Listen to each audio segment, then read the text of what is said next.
Welcome to the second of our six-part series as we look at Chasing Away Anxiety, a series written by Danny Silk and something that I've adapted for us in this time particularly. Today's session we're going to look at the subject and reflect upon struggling to rest. I invite you just to find a quiet space, to relax, and to take a couple of deep breaths and just realize that God is with us in this moment.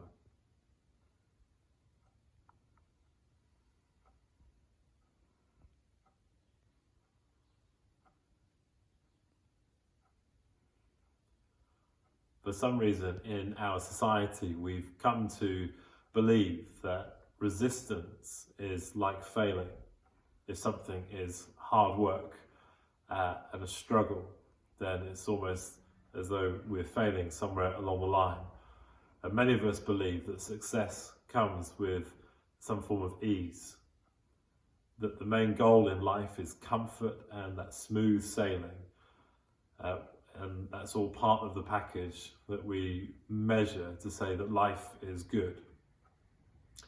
But the truth is, nothing of value comes about without some hard work.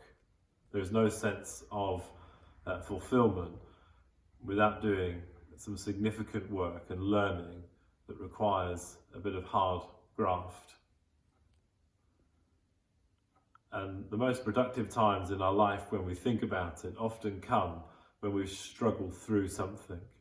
I just wonder if you can think in your own mind when you've wrestled, when you've struggled, or when you've achieved something, and how that came about through hard work.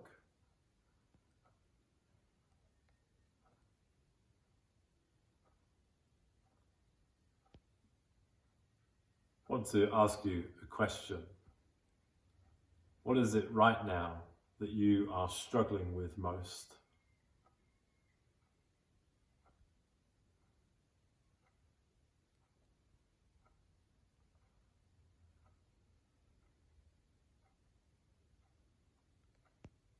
Is there any part of the struggle that actually you enjoy?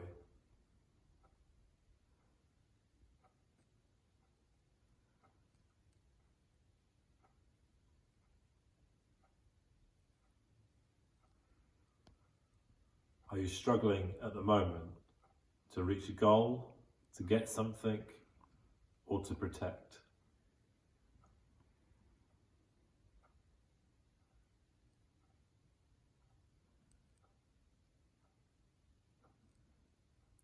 Is it one of those top priorities that we reflected upon in our last meditation?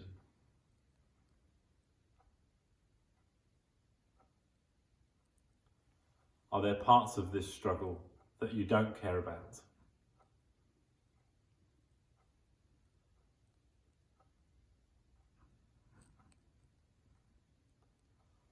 Let me just remind you of something, that even in the greatest of struggles and our daily struggles, that we can find rest.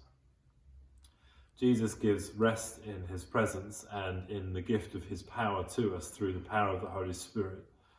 We have a place that is above all the things of work and toil and weariness when we come into his presence, when we experience his grace and love for us. And it's important and valuable to remember that we have a place to go to and someone who will fight for us and with us in our struggles. Let's ask Jesus a question. What part of this struggle will you help me with?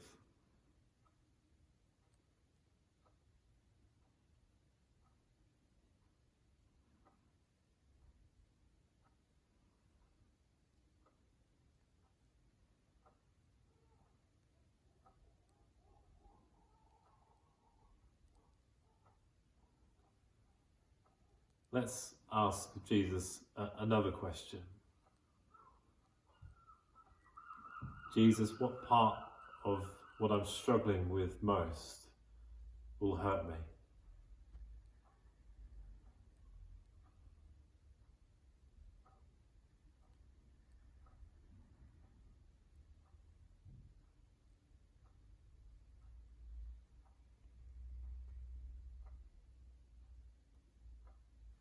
Jesus, what do you want me to do with that hurt?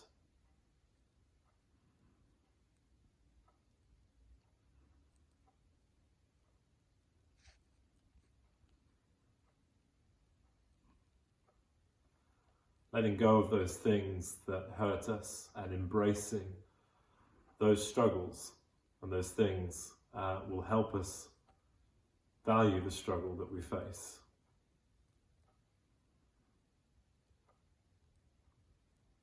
One of the important things and lessons that we need to learn in life, that struggle and resistance isn't a sign of failure. They're a sign of life.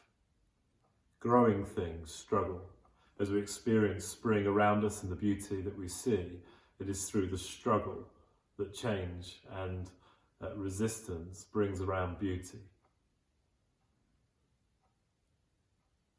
Even as we think in our current circumstances, it is in the struggle and the hardness and toughness that there can find the beauty, as we think about those who are looking out for one another, as we think about opportunities to serve and to help those in need.